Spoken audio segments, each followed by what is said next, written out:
Blizzard is worse than you thought. The year is 2023, and a once beloved game developer's reputation is in absolute freefall. What was at one point probably the highest rated developer in the industry, And what game is that? a studio that pumped out classic after classic, has now Wow. become the home of Oh man, hold on, say that again. a studio that pumped out classic Diablo 2, Warcraft, Warcraft is actually bigger. TFT, Brood War. I can't. after classic, has now become the home of incomprehensible horror. Corporate greed, broken promises, botched releases, stolen Overwatch. breast milk. This is the story of Blizzard. Yeah, TFT, the Frozen Throne.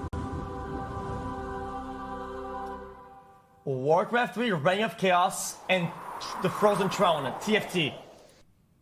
The year is 1991, and three guys have just graduated from the University of California. Alan Adham, Michael Morhaime, and Frank Pierce. They get together to create a game development studio in And developers. Irvine called Silicon and Synapse. The name is deeply philosophical and well thought out, with silicon representing the building block of a computer And synapse in the brain. building block of a brain.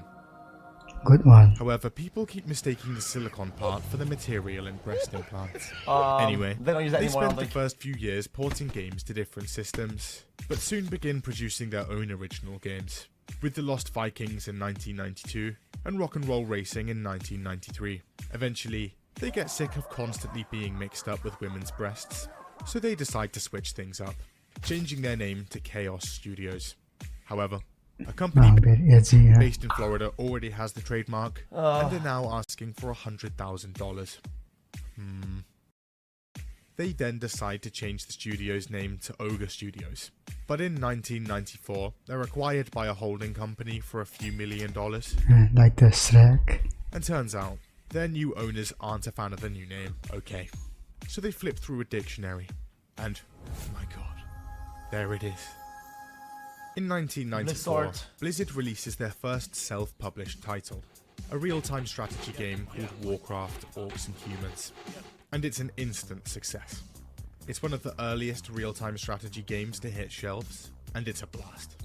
It also The first video has a game. modem and Yeah. LAN multiplayer, meaning people can get together and go ham. And the game does well, selling 100,000 copies in the first year. Oh shit, that's actually really For good. the first time, What the heck? Blizzard Entertainment is profitable. Actually good at that time. They follow it up with Warcraft 2 in 1995. Oh wow, It's that's another really good. Critically acclaimed, and now selling over 1 million copies in its first year. Nice. 10x? It's now That's 1996, and a company called Condor Games is looking for a publisher for their nearly complete game, Diablo. Blizzard has a little look, and they like. So they buy them and rename them Blizzard. Very I played that nice. shit. It's also at this point that Blizzard notices something. Warcraft 2 had picked up a lasting online player base, mostly through third-party networks. Oh, that here it comes, connected chat. players over Chat. this magic new Guys, thing called the I tell you guys, I tell you about this chat. Warcraft 3 chat is the beginning of everything. internet. So they decide to make Everything their you own know and love these days Battle.net. is from this. Its original functionality is very simple, with the ability for players to chat to each other and search for a match. But on December 31st, 1996, it launches alongside Diablo, and people log on and play. Diablo is a massive hit, also selling over 1 million copies within its first year. In 1998, Blizzard launches StarCraft, Another million. an Easy. RTS set in space. It Ahead of sells its time, quickly and quickly grows a massive esports scene. Diablo 2 launches in 2000, another smash hit. That's my entire life right It there, reaches chat. almost 3 million sales by the end of the year, becoming the fastest selling PC game of all time. In 2002, Warcraft is They're absolutely rolling, huh? and now it has an extra dimension. Oh! Warcraft 3 sells 1 million units in just 1 month, immediately becoming the new fastest selling PC Reign of game. Chaos.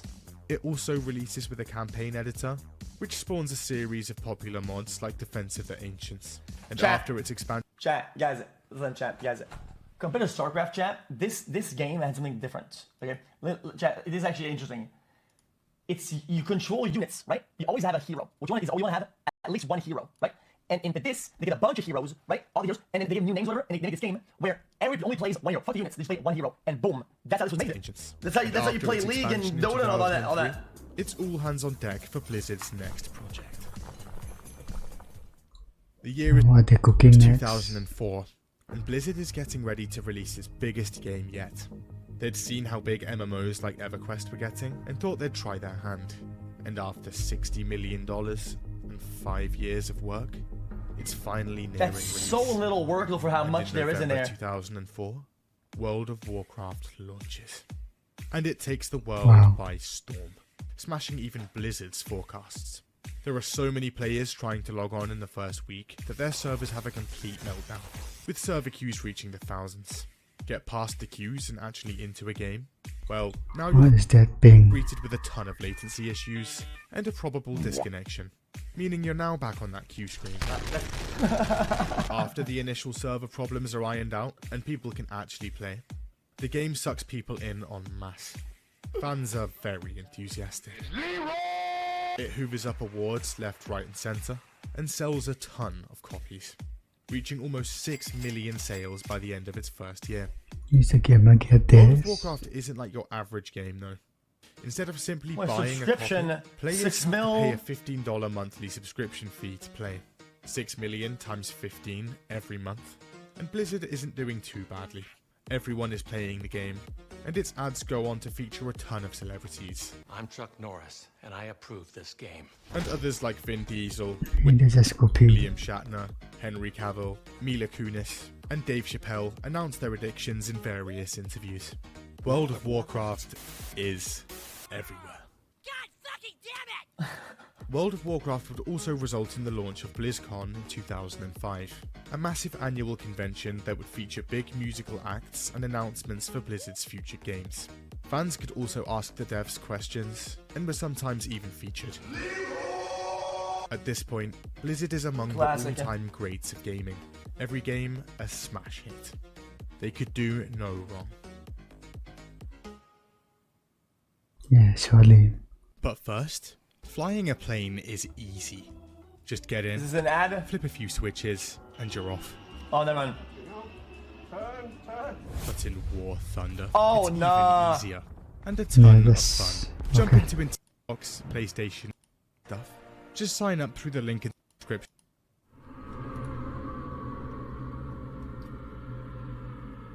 No, come on. At least let's get Overwatch before this. The year is now 2006. World of No, Warcraft but has what's- almost 10 million active subscribers and is bringing in a ton of money. So naturally, it had turned a few heads. One of those heads, Bobby Kotick, CEO of Activision. Now in 2006, Activision had made good tracks in just about Oh my god, chat. I just had a revelation. And they did Call of Duty 1 and 2. Holy shit. Absolutely massive.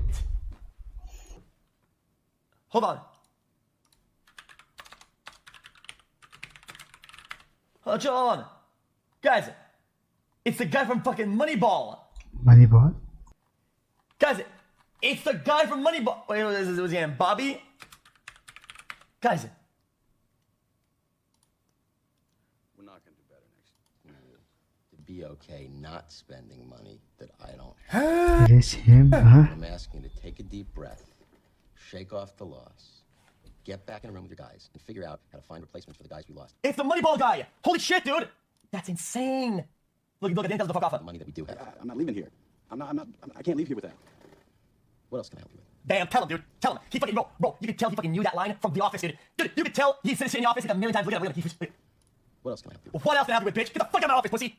Months ago, I wanted to find out. The fuck? Activision. What was it about? Now in 2006, Attention. Activision had made good tracks in just about every genre of games, except one. And one that was now booming. The MMO. With Warcraft currently bringing in over $1 billion a year in subscriptions alone, he's interested. Now at this point, Blizzard has changed hands numerous times, and is now owned by a company called Vivendi. So Kotick approaches Vivendi with a proposition. Vivendi receives money, Activision receives Blizzard. However, Vivendi says no. Instead, Vivendi offers to merge their gaming subdivision with Activision, with Vivendi owning a majority share in the resulting company. And after a brief hesitation from Kotick, In 2008, the deal closes. Activision Blizzard opens its doors with Kotick as CEO, and Activision and Blizzard, now its two subsidiaries. Blizzard would supposedly retain most of its autonomy and keep their CEO, co-founder Michael Morhaime. I met this guy. It's now 2010, and Blizzard has gone from just under 500 employees before the launch of World of Warcraft to now over 4,600, the majority of whom are preparing for the launch of StarCraft 2 in July, and the third major Warcraft expansion, Cataclysm, in December. Now these launches were not small.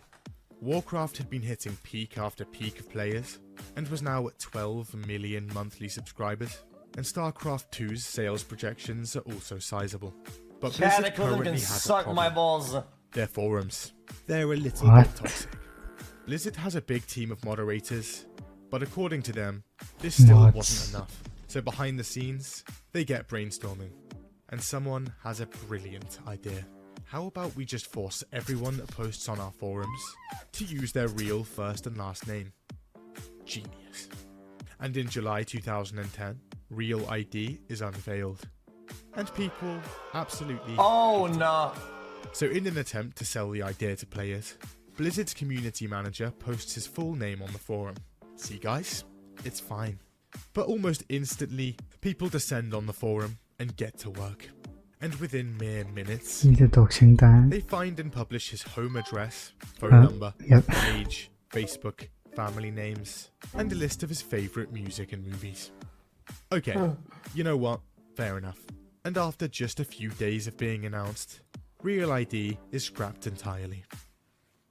By No. 2009, Was it? the Oh, it came back Warcraft later. 3 mod Defense of the Ancients had gained a significant following, and had even spawned a whole new genre of games, MOBAs. For much of that time, Blizzard had paid little attention to the mod or the game, but the success of the recently launched League of Legends could no longer be ignored. And Blizzard finally steps in, starting work on their take on the genre, titled Blizzard Dota. Around the same time, and Valve wants to make their own MOBA. They'd hired the head dev of the original Dota mod, snapped up the Dota trademark, and they're calling their new game Dota 2. Blizzard is furious.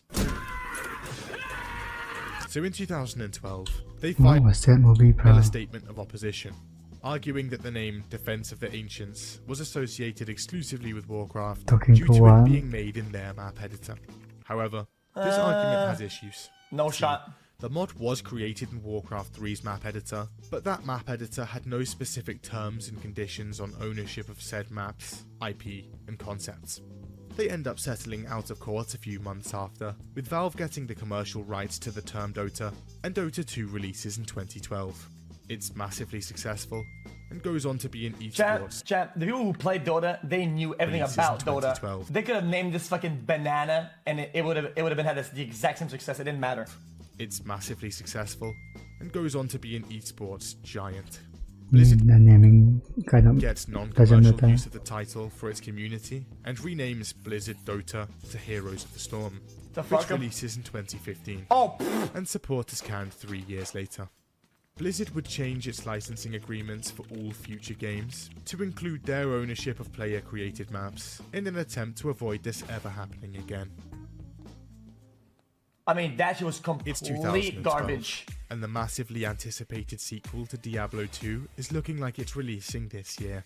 Its development had been a bit rocky, with its Bad jazz. dev team, Blizzard North, being canned in 2005, along with their version of the game. But on the 15th of May 2012, the rebooted Diablo 3 launches. The game is horrendous. Yeah, For one, its launch is horrific. The game is online only, and turns out there are massive server issues. People are spamming their login details over and over, only to be auction kicked house. out by error 37. What's worse, there's no queue system in place, so you have to manually retry every minute. This issue takes over a week to fix. Then there's the auction house. Here, Oh, no. loot can be bought and sold using your mum's credit card. Activision Blizzard gets filthy rich, while the balancing gets obliterated. Endgame content is also essentially non-existent. However, the game sells almost 4 million copies in its first 24 hours, and over time, slowly makes a turnaround. In 2014, the real money auction house is closed, yeah. and Blizzard launches Reaper of Souls, an add-on praised almost unanimously. They're ready to make a second add-on to the game, but management says no. Apparently, executives see the game as a massive failure and demand devs jump ship. Direction. The year is now 2015. The past 10 years had seen massive expansions to Warcraft, including controversial changes to the game and its mechanics, and player numbers reflect that, now being in steep decline. A growing number of players long to go back to the days of vanilla, version 1 of the game, back in 2004. One fan even floats the idea to Blizzard themselves at BlizzCon 2013. Here's how that goes. Have you ever thought about adding servers for previous expansions as they were then? You think you do? No. Okay then, we'll just No make one mega ourselves. You don't. And the fan-made Nostalrius vanilla server goes online in February 2015, running version 1.12, a month after the original launch.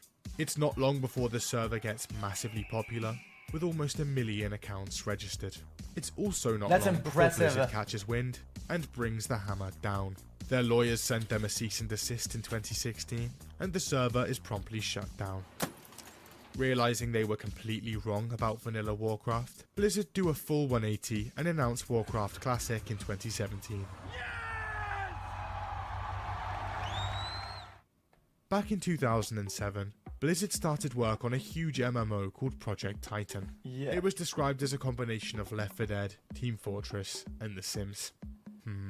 But development led nowhere, and 6 years later, And Team Fortress 2 is the popular. plug is pulled.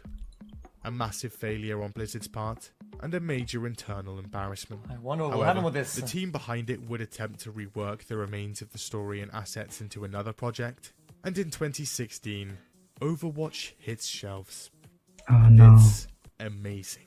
It's critically acclaimed across the board, and massively popular, quickly becoming one of the most popular esports titles on the market. That, Oh. How paired about Overwatch 2? with their genre pioneering Oh, card come game on! Hearthstone, Oh! Come on! Could have picked any scene from esports and he picks the Valiant, dude. Bro! Come on, man! Come on! Not titles on even the him. market. That, paired with their genre Come on, pioneering bruh. card game Hearthstone back in 2014 that now has almost Why not 100 me? million players, and Blizzard is looking strong. However, there are problems brewing. See, Whatever, bro. Overwatch was the last big game they'd had in the pipeline for a while, and they realised they don't have much to show off for BlizzCon 2018. So Blizzard rushes to find something to show off. Got it. Oh no. What is that? Fast forward to November 2018, and their presentation is ready to go. They sprinkle a few niche announcements here and there, like a remastered Warcraft 3, but they have one big announcement centerpiece. After 6 long years, a brand new Diablo. For mobile. Like, look, Mobile, Diablo 2, okay. come play the mobile game that has nothing to do... I'm amazed, honestly. It's this bad. This is fucking insane. I don't even know, like, what to even say about this. Just was wondering, is this an out-of-season April Fool's joke? We don't have any plans at the moment to do PC. No PC các bạn ạ. Do you guys not have Okay, phones? so mobile. The game eventually launches, and it's bad. Firstly, it's not even developed by Blizzard, but their Chinese partner NetEase. And turns out, it's monetized to the tits. It costs over $500,000 to max out a single character, and becomes the worst rated game ever on Metacritic. If you're broke, you just say so. By 2018, fans are noticing something. Alright then. Activision Blizzard had been creeping, and Blizzard was changing. See, back in 2013, ain't Activision funny. had bought back the remaining Vivendi share. Yeah.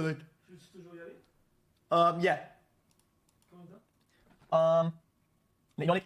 I'm not gonna make it. You good? Okay. No, see. You need to remove first. I'm sick. No, I'm good also. Okay. Okay. Shares for about $7 billion. Wait. I mean, No. Oh, they don't have me. Yeah, you know, c'est juste. Okay, bye. Activision bought back the remaining Vivendi shares for about $7 billion, meaning they, and by extension, Bobby Kotick, now had complete control of both Activision and Blizzard. Fast forward to 2018, and this creeping had only got worse. Because of the slowdown in game releases, Blizzard's revenues are taking an absolute nosedive. So Blizzard steps in. It pushes the company to cut costs, and gets them to produce games at a faster pace. With Kotick apparently installing his own exec. In all defense though, chat, I think that was the whole industry, no? Executives within Blizzard to ensure that happens. Apparently, tired of Blizzard's meddling, Blizzard co-founder Mike Morhaime steps down as president and CEO and leaves the company after 27 years of work. He's succeeded by Warcraft's executive producer, J. Allen Brack. This guy. And by the way, you don't want to do that either. You think you do, but you don't. And as soon as this happens... Alright, I'm gonna say it, chat. I'm gonna say it. You know what, chat? People said he was wrong, and they're like, haha, look, classic is up. You were wrong. I think he was right. I think he was right. Chat, when you want something back, you want to live a time, chat, there's a lot of components. There's everything that comes with it, okay? Times change, people change, anything you do change, the world changes. You don't just change a component like a game and get that back and have the same experience with that product. It's not how that works, dude.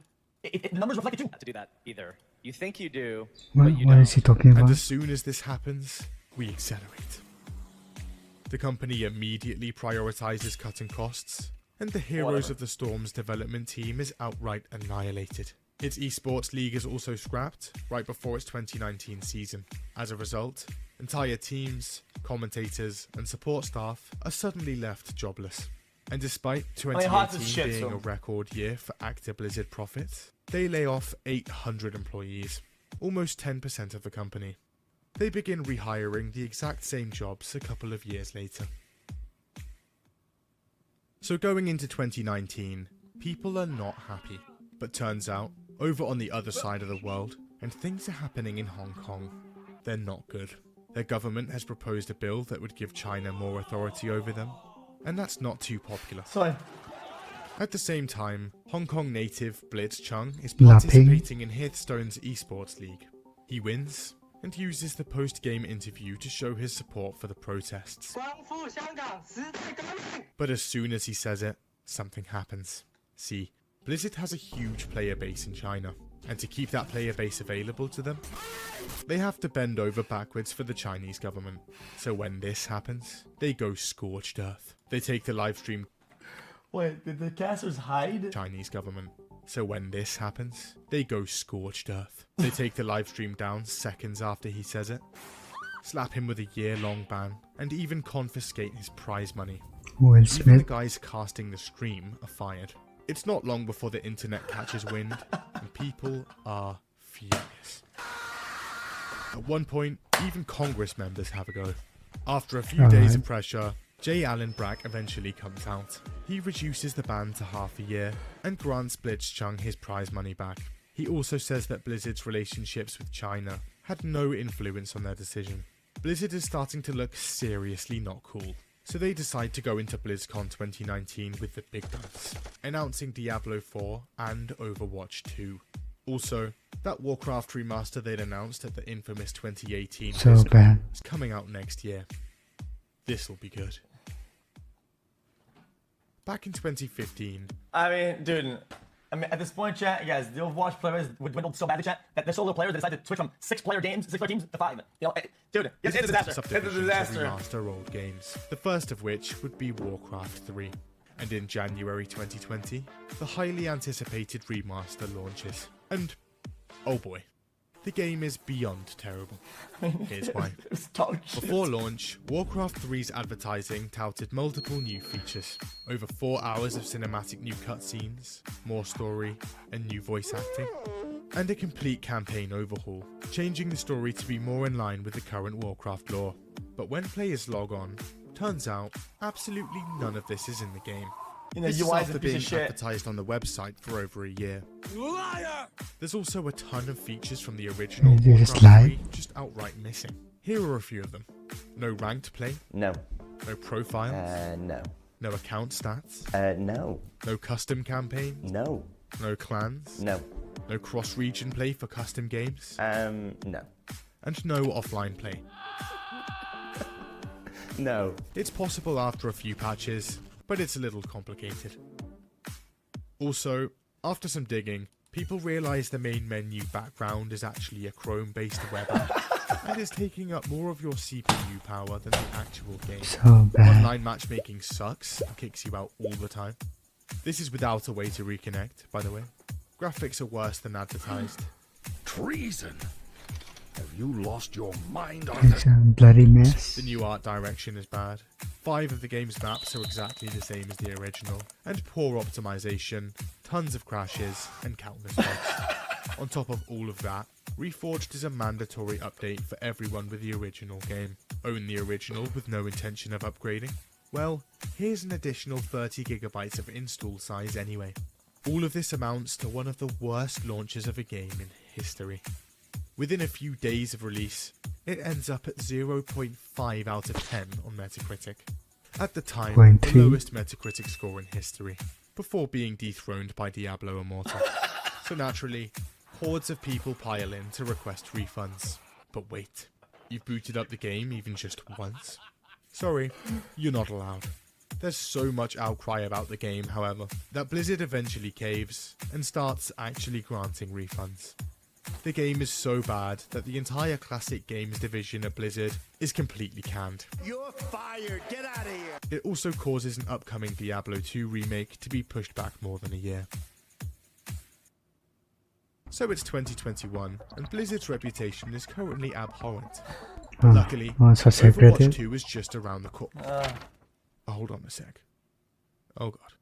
Turns out that over the last 2 years, the California Civil Rights Department had been investigating Activision Blizzard due to multiple reports of sexual harassment from staff. By July 2021, they had enough evidence to file suit. The lawsuit states that sexual harassment, unwanted advances, and groping are common within Blizzard, both before and after the merge. This includes the mention of an executive suite at 2013's BlizzCon. It's not a nice place. In fact, some employees literally dub it the Cosby Suite. Then there's the alleged underpaying of women, and complaints to both HR and the president repeatedly being ignored. But there was something else. The employees' breast milk. It keeps being stolen. What? In the lawsuit, more than one What is happening here, bro? employee alleges breast milk theft. It was very clearly breast milk, in baggies with a baby's face on it, a former producer claims. One day, I went to retrieve my pumped supply at the end of the day, and it was gone. The fallout is monumental, and makes headlines industry-wide. Few people are spared. Current Diablo 4 lead, gone. His character's name in Overwatch, also gone. Level designer on World of Warcraft, gone. Head of HR, definitely gone. Warcraft League, gone. J. Allen, gone. Their chief legal, gone. The Wall Street Journal also alleges that Kotick knew about the whole thing, ignored it, and in some cases, even jumped in himself.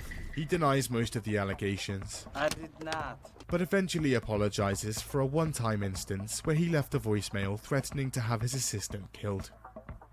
That's all fine then. Water under the bridge.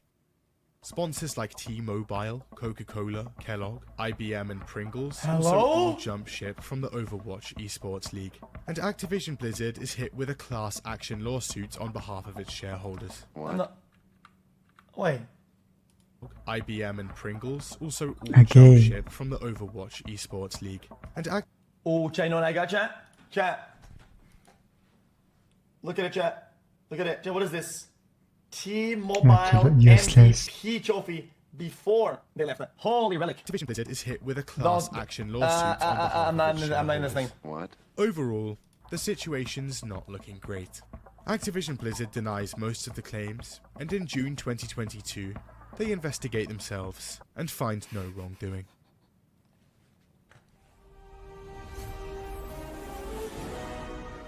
The immediate reaction to Overwatch 2's announcement was one of confusion. Overwatch 1 was a monetized game with a thriving player base and regular updates. The kind of game that doesn't need a sequel. So this was a strange move.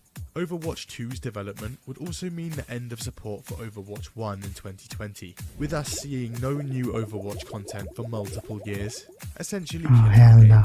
What? But with Overwatch 2, Blizzard reassures us it was all worth it. Just look at all this new stuff.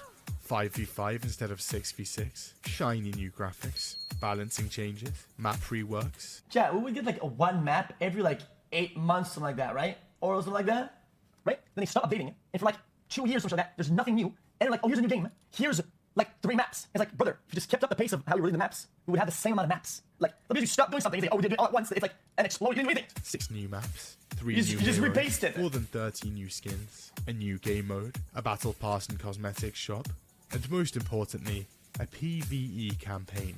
People had been longing for a story in the Overwatch universe, and now it was finally happening. And it was ambitious.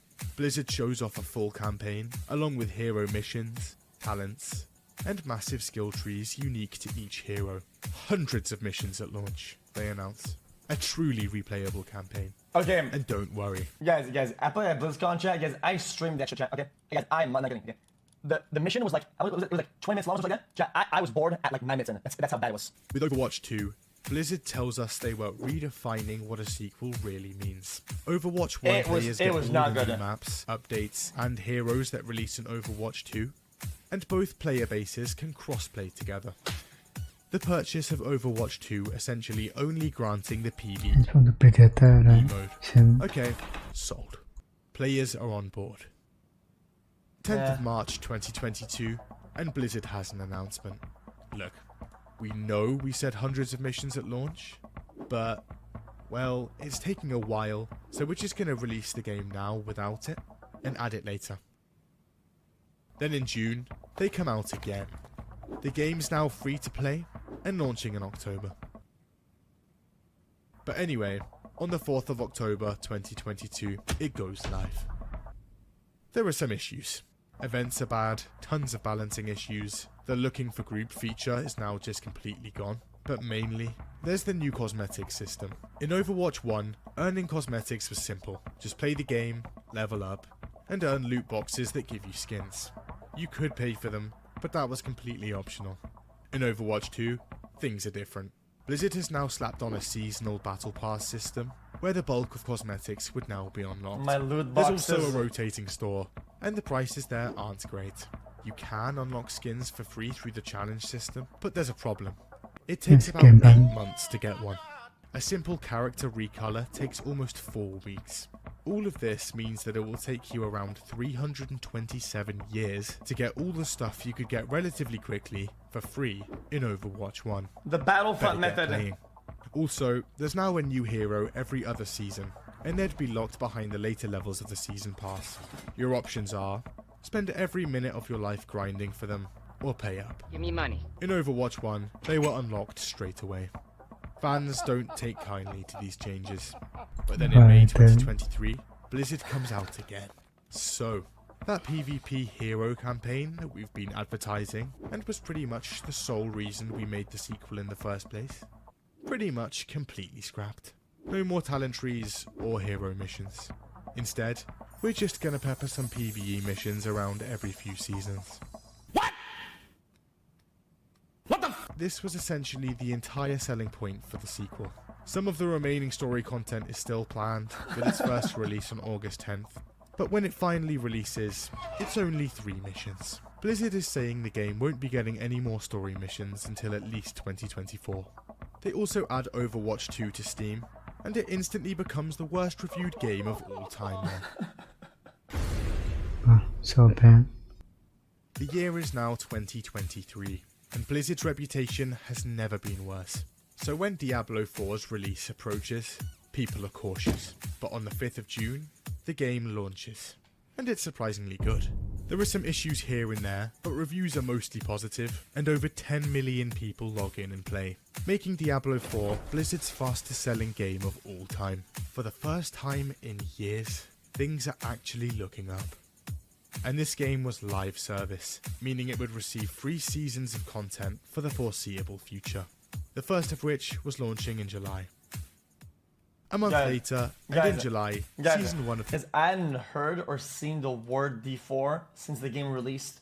And guys, I've been looking. It's not like I've been living in Canada. I haven't seen this logo in like legit months. The game drops. This video is the first time. It is disastrous. And Reddit goes into a complete meltdown. Turns out, everything gets a big nerf, including the Metacritic score. The sorcerer class, which was already underpowered, is hit especially hard. Then there's the enemies being overpowered, much less XP, a bunch of reskinned dungeons and enemies, barely any new content, and zero quality of life changes. Everything here is wrong. One streamer on Twitch tries to explain why the season isn't that bad. Here's how that goes. Explosion is at... I actually just lost my hardcore character while trying to explain this to you. I changed my mind. I hate this season. And it seems Blizzard also... How did he die? Tries to explain why the season isn't that bad. Here's how that goes. Explosion is at... I actually just lost my hardcore character while trying to explain this to you. I changed my mind. I hate this season. And it seems Blizzard also has a bit of a fixation on the Battle Pass, Battle Pass, Battle Pass, Battle Pass, Battle Pass, Battle Pass. Speaking of which, it gives paid players 666 platinum. The cheapest item in the store is 800.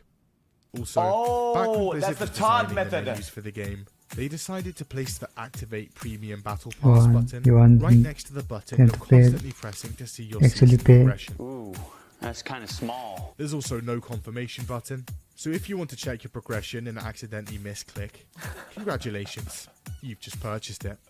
There are multiple other confirmation buttons for other menu options in the game. So Blizzard's last few years haven't been great. Somehow, Blizzard is now worse than Bethesda! It had slowly become clear to people, Hey, with overreach from whoa. Activision, more fiscal concern, and most of the original talent having left the company, among other things. Maybe Blizzard wasn't the company it once was, and after a back-to-office mandate in 2023, even more talent is leaving. So much talent that Blizzard is now actually creating crisis maps for what content they can and can't get done. But with the acquisition from Microsoft, who's currently focusing on making good exclusives to slap on their Game Pass, some fans are hopeful for change. But for now, the outlook on Blizzard Entertainment remains bleak. Dun, dun, dun. And don't forget about the epic, accurate, action-packed War Thunder free-to-play PvP